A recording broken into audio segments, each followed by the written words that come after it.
Hello friend, कैसे हैं आप सब। आशा उम्मीद करते हैं महागुरु महादेव की दया से आप सब अच्छे होंगे, स्वस्थ होंगे। संपूर्ण देशवासियों को, सभी साथियों को, सभी भाई बहनों को आने वाली होली पर्व की बहुत बहुत ढेर सारी शुभकामनाएं। हमेशा होली का पर्व जो है भाईचारे का प्रतीक है, प्रेम का प्रतीक है। एक दूसरे को गले मिलकर रंग और गुलाब से अपने प्यार बांटते हैं। यह बहुत ही हमारे हिंदू सनातन धर्म में ऐसे तो हर पर्व, हर त्यौहार बहुत हर्ष उल्लास के साथ मनाता है, लेकिन खास करके होली जो है रंगों का त्यौहार होता है। इसमें रंग गुलाल अबीर से प्यार बांटा जाता है, एक दूसरे को गला मिला जाता है, तो बहुत ही अच्छा है। और होली मनाने से पहले आप सब जानते हैं कि होलिका दहन भी पहले मनाया जाता है, उसके बाद में होली मनाया जाता है।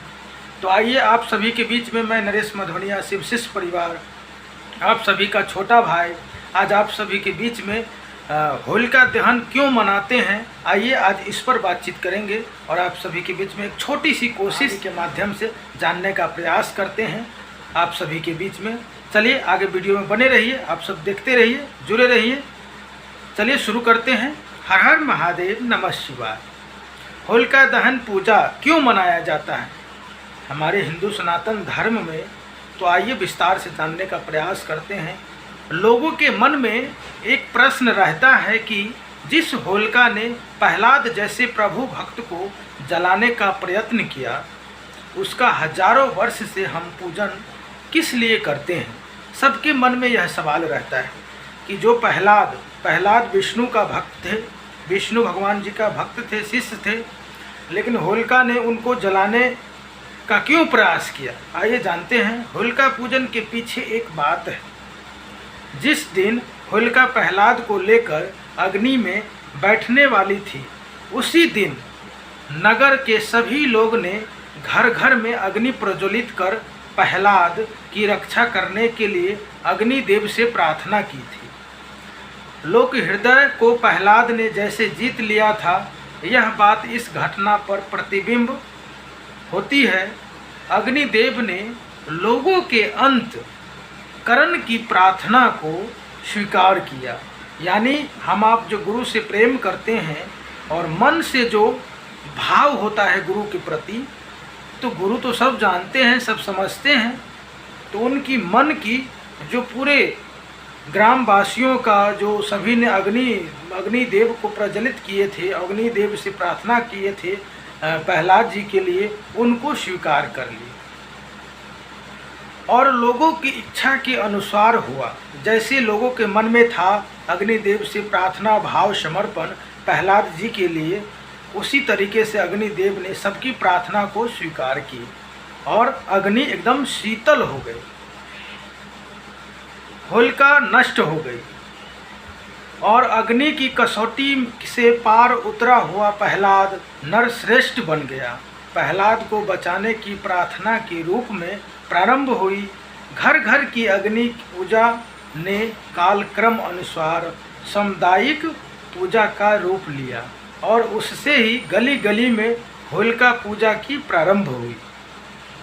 तो हम आप सभी एक छोटी सी कहानी के माध्यम से समझे कि कैसे होलिका ने प्रहलाद जी को अपने गोद में बिठा लिया था। जैसे कि हम आप सभी सीरियल वगैरह में देख चुके हैं, हमारे हिंदू सनातन धर्म ग्रंथ में भी लिखे हुए हैं। जो होलिका जी ने प्रहलाद को अपने गोद में बिठा लिया और अग्नि के सैया पर बैठ गई, ताकि होलिका जी को तो वरदान मिला था, लेकिन वो कहा जाता है ना, जो आप अच्छे काम करिएगा तो आपका वरदान भी अच्छा साबित होगा, यदि आप बुरा काम करिएगा तो आपके वहाँ पर शक्ति छीन हो जाती है, वह सब आती है। तो होलिका को अपने वरदान पे बहुत घमंड थे कि मुझे वरदान मिला है, मैं अग्नि में जल नहीं सकता, लेकिन प्रहलाद को अपने गोद में बैठ कर रखूँगा तो जल जाएगा। लेकिन प्रहलाद जी पर भी भगवान विष्णु जी का अद्भुत दया बरसते थे और उनका शिष्य थे, तो कैसे ऐसा होगा। जो शिष्य अपने धन मन तन से सच्चे मन भाव से गुरु के चरणों में पड़ा है, तो गुरु थोड़ी ही कुछ होने देते हैं उनको, अपने शिष्य को कभी कष्ट नहीं होने देते हैं। तो सब गुरु की दया है, गुरु से प्रेम करिए तो आपका जीवन हमेशा सुखमय आनंदमय रहेंगे। चलिए आगे बढ़ते हैं कहानी की ओर। होलिका और प्रहलाद जी के बारे में आइए विस्तार से जानने का प्रयास करते हैं। इस त्योहार का मुख्य संबंध बालक प्रहलाद से है। प्रहलाद था तो विष्णु का भक्त, मगर उसने ऐसे परिवार में जन्म लिया जिसका मुखिया क्रूर और निर्दयी था। प्रहलाद के जो पिताजी थे उस गांव के राजा थे, और वो ऐसे इतना क्रूर, अहंकारी, घमंडी था कि क्या बताए। चलिए आज कहानी के माध्यम से जानते हैं। प्रहलाद का पिता अर्थात निर्दयी हिरण्यकश्यप अपने आप को भगवान समझता था। प्रहलाद जी के जो पिताजी थे हिरण्यकश्यप जी, वो अपने आप को भगवान समझते थे और लोगों को बोलते थे, अपने प्रजावासियों को बोलते थे कि हमें पूजा करो, मैं ही भगवान हूँ। चलिए आगे बढ़ते हैं। और प्रजा से यही उम्मीद करता था कि वह भी उसे ही पूजे और भगवान माने। ऐसा नहीं करने वाले को या तो मार दिया जाता था या कैद खाने में डाल दिया जाता था। ऐसा न करने वाले को, जो उनकी बात नहीं मानते थे, उनको तो या तो मार दिए जाते थे या कैद खाने में उनको कारागाह में डाल दिया जाता था। जब हिरण्यकश्यप का पुत्र प्रहलाद विष्णु भक्त निकला तो पहले तो उस निर्दयी ने उसे डराया धमकाया और अनेक प्रकार से उस पर दबाव भी बनाया। वह विष्णु को छोड़कर उसका पूजन करे, मगर प्रहलाद की भावना विष्णु भगवान में अटूट श्रद्धा और विश्वास थी। वह विचलित हुए बिना उन्हीं को पूजता रहा। मतलब उन्होंने अपने पिता के क्रूरता से थोड़ा भी भय नहीं किए। अपने प्रभु पे उन्होंने पूर्ण रूप से, उनका विश्वास जो था अटल था, और सच्चे मन से की गई प्रार्थना हमेशा ईश्वर का प्रतीक जो ऊर्जा होती है वो जरूर आपको साथ देती है। उनकी दया जरूर हमारे आपको साथ देते हैं। सारे यत्न करने प्रहलाद नहीं माने तो हिरण्यकश्यप ने उसे मार डालने की सोची। जब सारा कोशिश हिरण्यकश्यप जी कर चुके प्रहलाद के लिए, जो इसको मार दिया जाए, फिर भी वह सारा कोशिश उनका विफल रही। अंत में हिरण्यकश्यप ने अपनी बहन होलिका जिसे अग्नि न जलने का वरदान था, बताया ना आपको, पहले बताया आप सभी साथियों को कि होलिका जी को वरदान मिला था जो अग्नि में वो जल नहीं सकते।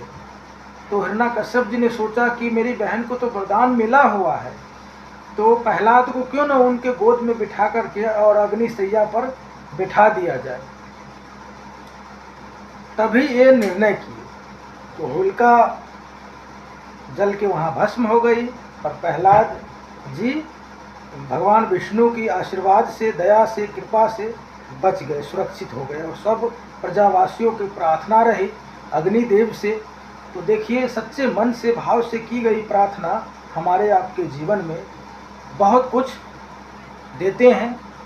तो कहीं भी आप, किसी भी क्षेत्र में आप हैं, जिस भी ईश्वर को मान, तो प्रार्थना सब अंश एक ही है। परम सत्ता परमात्मा महेश्वर जगत गुरु का ही अंश है।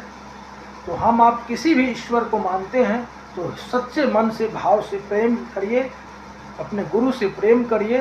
ये सबसे बड़ी जीवन का उपहार की तरह होता है और हम सब अनुभूत कर रहे हैं। महागुरु महादेव की दया से, साहब दीदी के आशीर्वाद से हम आप सभी जो भगवान शिव को मैंने गुरु माना है और साहब दीदी जी के बताए हुए रास्ते पर चल रहे हैं। आज देखिए हमारा जीवन महागुरु महादेव की दया से एकदम सुखमय, आनंदमय, फूलों की तरह, सूर्य की प्रकाश की तरह खिल रहे हैं। तो ये महागुरु महादेव की दया है, साहब दीदी का प्यार है। आप सभी को, चलिए इस कहानी, आशा उम्मीद करता हूँ कि आप सभी साथियों को ये कहानी बहुत अच्छा लगा होगा। और आप सबसे विदा लेना चाहता हूँ तो अपनी प्रतिक्रिया कमेंट बॉक्स में ज़रूर बताइएगा। मैं आप सभी का छोटा भाई नरेश मधोनिया शिव शिष्य परिवार फिर से आप सभी को प्रणाम करता हूँ। हर हर महादेव, नमः शिवाय। इसी वाणी के साथ अपने वाणी को विराम देते हैं। आप सभी को फिर से होली पर्व की बहुत बहुत ढेर सारी शुभकामनाएं। हमेशा आप सब शांतिपूर्ण रूप से होली महापर्व अपने बहुत धूमधाम से, खुशी रूप से मनाएं, शांतिपूर्ण रूप से। यही मेरी कामना है। नमः शिवाय, हर हर महादेव।